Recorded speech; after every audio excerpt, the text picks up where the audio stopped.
அப்ப தெளிவு நிலை என்னவென்று சொல்கின்றது என்றால், முதல்ல குடும்ப கடமைகளை, குடும்ப சூழ்நிலைகளை பக்குவத்தோடு முடிச்சுக்கிட்டே வாங்க. பழைய பிரச்சனையை இழுத்து வச்சிட்டீங்கல்ல, இழுத்து வச்ச பிரச்சனையை முதல்ல முடிங்க.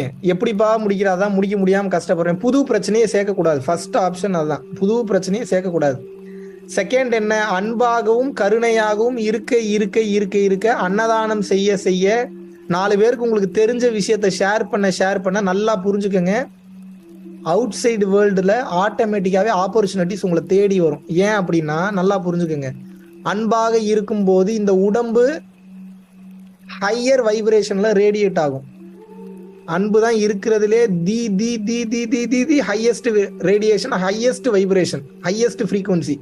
அன்பை கடந்து வேற எதுவுமே ஹை லெவல். அந்த லெவல்ல வைப்ரேட் ஆக ஆரம்பிச்சிருச்சுன்னா எல்லாமே உங்களை தேடி வர ஆரம்பித்து விடும். இதுதான் மாபெரும் ரகசியம். அதனால தவத்தை கத்துக்கிறத விட முதல்ல நீங்க அன்பைத்தான் கத்துக்கணும்.